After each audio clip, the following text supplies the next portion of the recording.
حدثنا سمعت بن جندب رضی اللہ عنہ قال کان رسول اللہ صلی اللہ علیہ وسلم مما یکثر ان یقول لاصحابہ هل رأى أحد منكم من رؤيا قال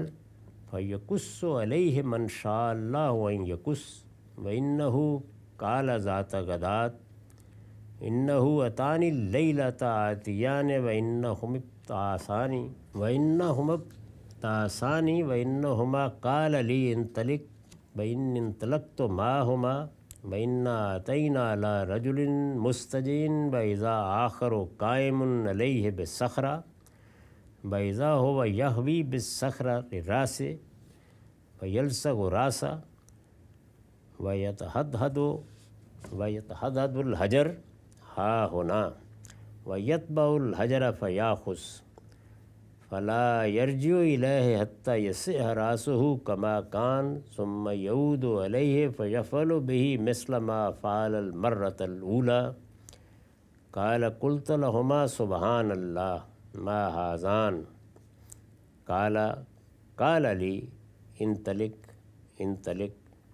قال فانطلقنا۔ یہ بڑی مفصل روایت ہے، یہ میں نے اس کا ایک حصہ آپ کے سامنے پڑھا ہے۔ یہ روایت بخاری سے لی گئی ہے اور اس کا رقم ہے 6552۔ اس میں رسالت مآب صلی اللہ علیہ وسلم کا ایک رویا بیان ہوا ہے۔ یہ رویائی کا باب ہے جس کا ہم مطالعہ کر رہے ہیں۔ جتنا حصہ میں نے پڑھا ہے اس کا ترجمہ سن لیجئے۔ سمرہ بن جندب رضی اللہ عنہ سے مروی ہے کہ رسول اللہ صلی اللہ علیہ وسلم جو باتیں صحابہ سے اکثر کیا کرتے تھے ان میں سے ایک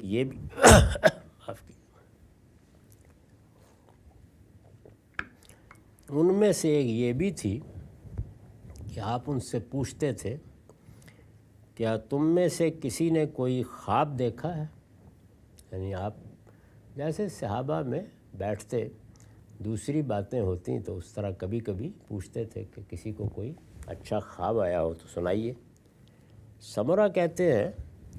کہ پھر جسے اللہ چاہتا کہ وہ خواب دیکھے وہ اپنا خواب آپ کو سنا دیتا تھا۔ 10-20 لوگ بیٹھے ہوئے ہیں تو اگر کسی نے کوئی اچھا خواب دیکھا ہے تو وہ رسالت مآب صلی اللہ علیہ وسلم کو سنا دیتا تھا۔ اسی طرح ایک صبح آپ نے فرمایا، یعنی ایسے ہی بات ہو رہی تھی خوابوں کی تو آپ نے اپنا ایک خواب بیان کیا۔ یہ پورا باب نبی صلی اللہ علیہ وسلم کے خوابوں ہی کا باب ہے۔ خوابوں کی حقیقت کیا ہے وہ میں عرض کر چکا ہوں۔ آپ نے فرمایا رات میرے پاس 2 آنے والے آئے، انہوں نے آ کر مجھے اٹھایا اور کہا ہمارے ساتھ چلو۔ میں ان کے ساتھ چل دیا۔ ہم ایک شخص کے پاس پہنچے جو لیٹا ہوا تھا اور کیا دیکھتے ہیں کہ اس کے پاس ایک دوسرا شخص پتھر لیے کھڑا ہے، یعنی ایک شخص لیٹا ہوا ہے، وہ دونوں مجھے لے کے اس کے پاس چلے گئے اور ایک دوسرا شخص پتھر لیے کھڑا ہے۔ وہ کیا کرتا ہے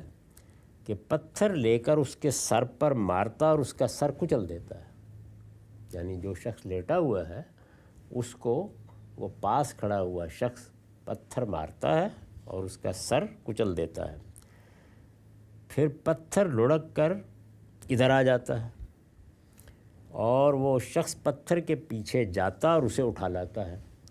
پھر اس سے پہلے کہ وہ اس کے پاس واپس پہنچے اس کا سر اسی طرح بالکل ٹھیک ہو جاتا ہے، یعنی جس کا سر کچل دیا گیا تھا تو میں نے خواب میں دیکھا حضور نے فرمایا کہ اس کا سر بالکل ٹھیک ہو جاتا ہے جس طرح پہلے تھا۔ وہ شخص یہی عمل دہراتا ہے اور اس کے ساتھ وہی کرتا ہے جو اس نے پہلی مرتبہ کیا تھا، یعنی یہ بار بار ہو رہا ہے۔ وہ آتا ہے، پتھر اس کے سر پہ مارتا ہے، اس کا سر کچلا جاتا ہے اور پھر پتھر لڑک کے دوسری جانب چلا جاتا ہے، وہ اس کو اٹھا کے لاتا ہے تو اتنی دیر میں اس کا سر درست ہو گیا ہوتا ہے اور پھر وہ اسی عمل کو دہرا رہا ہے۔ نبی صلی اللہ علیہ وسلم نے فرمایا میں نے ان سے پوچھا، یعنی جو 2 لوگ مجھے لے کر گئے، میں نے ان سے پوچھا سبحان اللہ یہ دونوں کون ہیں؟ یعنی یہ جس کو پتھر مارا جا رہا ہے اور جو پتھر مار رہا ہے یہ کون لوگ ہیں جو تم مجھے دکھانے کے لیے لائے ہو؟ فرمایا کہ انہوں نے مجھ سے کہا آگے چلیے آگے چلیے، یعنی انہوں نے کوئی وجہ نہیں بتائی بلکہ یہ کہا کہ ابھی بہت سے معاملات آپ کو دکھانے ہیں، آگے چلیے۔ تو وہ بہت سے معاملات اب اس کے بعد آئیں گے، اور پھر آخر میں انہوں نے، یعنی وہ جو دونوں ہیں، انہوں نے آخر میں پھر یہ بتایا ہے کہ یہ آپ کو کیا دکھایا گیا ہے۔ تو یہ حصہ جو میں نے آپ کے ساتھ پڑھا ہے، اس کے آخر میں انہوں نے کہا کہ پہلا شخص جس کے پاس آپ گئے تھے، یعنی جب انہوں نے تعبیر بتانا شروع کی تو یہ کہا پہلا شخص جس کے پاس آپ گئے تھے اور جس کا سر پتھر سے کچلا جا رہا تھا، یہ وہ شخص ہے جو قرآن سیکھتا تھا پھر اسے چھوڑ دیتا اور فرض نماز کو ترک کر کے سویا رہتا تھا۔ یہ میں اس سے پہلے بھی عرض کر چکا ہوں کہ پیغمبروں کو جو رویا دکھائے جاتے ہیں تو ان میں بعض مستقبل کے حقائق بتانا بھی مقصود ہوتا ہے اور انذار بھی مقصود ہوتا ہے، خبردار کرنا۔ تو جب اب آپ کی امت میں بہت سے لوگ دین پر عمل پیرا ہو رہے ہیں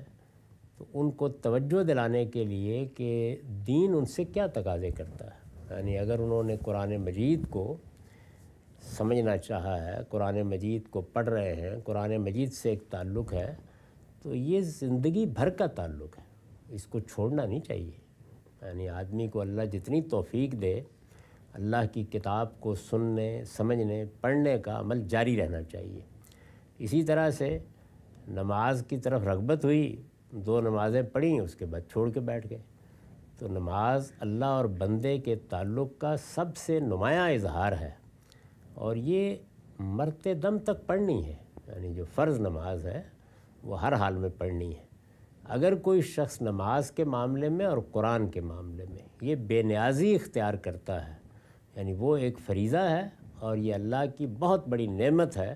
جو ہمارے ہاتھوں میں دے دی گئی ہے، اگر اس سے بے پرواہی برتتا ہے اور اس فریضے سے غفلت برتتا ہے تو گویا یوں سمجھیے کہ ایک تمثیل کے انداز میں آپ کو دکھایا گیا کہ وہ اس طریقے کے عذاب سے دوچار ہے، یعنی یہ گویا جس عذاب سے اس نے دوچار ہونا ہے اس کو ممثل کر دیا گیا ہے، اس کی ایک تمثیل بنا کے دکھا دیا گیا ہے۔ آگے کیا ہوگا وہ زیر بحث نہیں ہے، یعنی چیزوں کے بارے میں متنبع کرنے کا طریقہ یہ اختیار کیا گیا کہ تم یہ سمجھو کہ اگر تم نے اس طریقے سے اللہ کی کتاب سے بے پرواہی برتی ہے اور اس کے فرائض کے معاملے میں غفلت اختیار کی ہے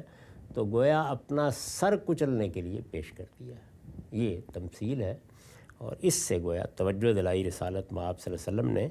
کہ ایک مسلمان سے کیا توقع ہوتی ہے۔ تو آپ کو یہ رویا دکھایا گیا، اسی طرح کے اور بعض معاملات میں کیا ہوگا انسان کے ساتھ، یا وہ کس سزا کا مستحق ہو جاتا ہے، یا جو کام وہ کر رہا ہے وہ کام اصل میں اگر دیکھا جائے تو کتنا شنیع ہے اور کس حد تک اس سے نفرت ہونی چاہیے ایک مسلمان کو، یہ تصور دلانا مقصود ہے۔ اس میں جو حقیقی سزائیں قیامت میں ہوں گی وہ زیر بحث نہیں ہے، بلکہ ایک تمثیل کے انداز میں دونوں چیزوں کا تقابل کر کے بتایا جا رہا ہے کہ اگر عمل ہے تو اس کی جزا یہ ہے، یعنی عمل اور جزا کا باہمی تعلق گویا ہمارے سامنے کرداروں کی صورت میں نمایاں کر دیا گیا ہے۔ تو یہ روایت اس سے آگے اور بعض چیزوں کو بھی بیان کرتی ہے اور کافی تفصیلی روایت ہے، اس کو ہم درجہ بدرجہ دیکھیں گے۔ اب ہمارا وقت ختم ہو گیا، وآخر دعوانا الحمدللہ۔